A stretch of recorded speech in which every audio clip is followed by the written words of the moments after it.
प्रधानमंत्री नरेंद्र मोदी ने कल लखनऊ में पूर्व प्रधानमंत्री अटल बिहारी वाजपेयी जी के 101वीं जयंती पर राष्ट्र प्रेरणा स्थल का किया उद्घाटन।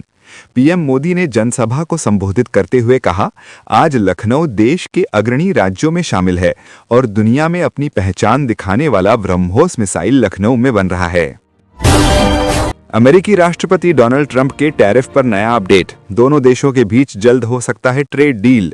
अमेरिका में भारत के राजदूत विनय मोहन क्वात्रा ने बताया है कि व्यापार और शुल्क के मुद्दे पर अमेरिका के व्यापार प्रतिनिधि के साथ निरंतर संपर्क में हैं। जल्द से जल्द पारस्परिक रूप से लाभकारी और संतुलित व्यापार समझौता हो सकता है। दिल्ली के बाद ओडिशा में सबसे ज्यादा फैला वायु प्रदूषण।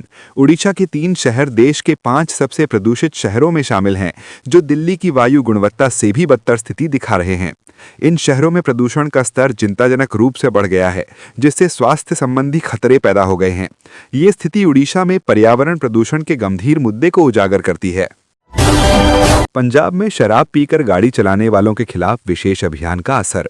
डीजीपी गौरव यादव ने बताया, इस वर्ष नशे में गाड़ी चलाने पर चालानों की संख्या में 430% की वृद्धि हुई है। सड़क सुरक्षा फोर्स के गठन के बाद सड़क दुर्घटनाओं और मौतों के आंकड़ों में कमी आई है। वर्ष 2024 में सड़क दुर्घटनाओं में मरने वालों की संख्या घटी है। इस अभियान को प्रभावी बनाने के लिए तकनीक का इस्तेमाल किया जा रहा है और पुलिसकर्मियों को नए कानूनों का प्रशिक्षण दिया गया है। इंडिगो ने खराब मौसम के चलते रद्द की 67 उड़ानें। धुंध और खराब मौसम ने यात्रियों की फिर से बढ़ाई परेशानी। देश में लगातार बढ़ रही है फ्लाइट रद्द होने की समस्या। कांग्रेस अध्यक्ष मल्लिकार्जुन खड़गे ने कर्नाटक के उप मुख्यमंत्री डीके शिव कुमार से की मुलाकात। कर्नाटक में मुख्यमंत्री बदलाव की अटकलें फिर से तेज। गुजरात विधानसभा के डिप्टी स्पीकर ने दिया इस्तीफा। व्यस्त शेड्यूल का हवाला देते हुए गुजरात के मुख्यमंत्री भूपेंद्र पटेल और प्रदेश अध्यक्ष की मौजूदगी में दिया इस्तीफा। भारत साल 2026 में संयुक्त राष्ट्र समर्थित किम्बरली प्रोसेस का अध्यक्ष बनेगा।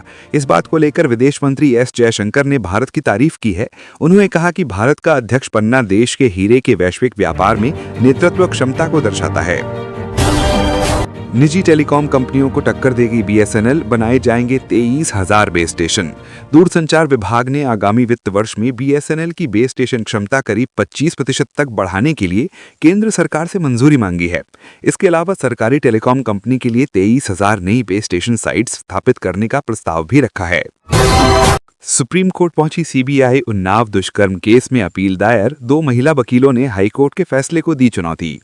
2017 के उन्नाव दुष्कर्म मामले में पूर्व भाजपा विधायक कुलदीप सिंह सेंगर की सजा निलंबित करने के दिल्ली हाईकोर्ट के आदेश को सुप्रीम कोर्ट में चुनौती दी गई है। पीड़ित पक्ष की ओर से दायर विशेष याचिका में हाईकोर्ट के फैसले पर तत्काल रोक लगाने की मांग की गई है और इसे गंभीर कानूनी त्रुटि बताया गया है। बांग्लादेश के ढाका में धमाका। फ्लाईओवर से फेंका गया बम, कई लोगों की हुई मौत। इस धमाके में कई लोगों के मारे जाने की खबर सामने आई है। ये धमाका ढाका के मौका बाजार में हुआ है। कुछ उपद्रवियों ने बम फेंका। इस घटना में कई लोगों की मौत हो गई। मारे गए लोगों में सियाम नाम का एक युवक भी शामिल है। उत्तर प्रदेश की अलीगढ़ मुस्लिम यूनिवर्सिटी में हुई गोलीबारी। कैंपस में एबीके हाई स्कूल के शिक्षक दानिश राव की नकाबपोश बदमाशों ने गोली मारकर हत्या कर दी। घटना कैनेडी हॉल के पास हुई, जिसके बाद उन्हें जेएन मेडिकल कॉलेज ले जाया गया, जहां उनकी मौत हो गई। एसएसपी नीरज कुमार जाधौन ने बताया कि आरोपियों की पहचान नहीं हो पाई है, लेकिन जल्द ही गिरफ्तारी होगी। सपा नेता अज्जू इशाहाक ने यूपी सरकार पर निशाना साधा। भारतीय सेना ने सैनिकों के लिए सोशल मीडिया नियमों में बड़ा बदलाव किया। अब भारतीय सेना इंस्टाग्राम, फेसबुक जैसे ऐप्स पर जानकारी जुटा सकेंगे, पर लाइक, कमेंट या कंटेंट पोस्ट नहीं कर पाएंगे। सेना प्रमुख उपेंद्र द्विवेदी ने बताया, ये कदम कंट्रोल्ड इस्तेमाल की ओर एक रणनीतिक परिवर्तन दर्शाता है, जो हनी ट्रैप जैसे खतरों से बचाएगा। सेना प्रमुख के अनुसार सैनिकों को तुरंत प्रतिक्रिया देने की बजाय सिर्फ जानकारी समझने पर जोर देना है। उड़ीसा में सुरक्षा बलों ने नक्सल विरोधी अभियान में हासिल की बड़ी सफलता। मुठभेड़ में 1.24 करोड़ रुपए के इनामी नक्सली कमांडर गणेश उईके को ढेर कर दिया गया। यह कार्रवाई कंधमाल जिले के रामपा के जंगलों में एसओजी, सीआरपीएफ और बीएसएफ की संयुक्त टीम ने की, जिसमें 6 माओवादियों के मारे जाने की पुष्टि हुई। डीआईजी ऑपरेशंस के अनुसार यह अभियान स्पेशल इंटेलिजेंस विंग की सूचना पर आधारित था।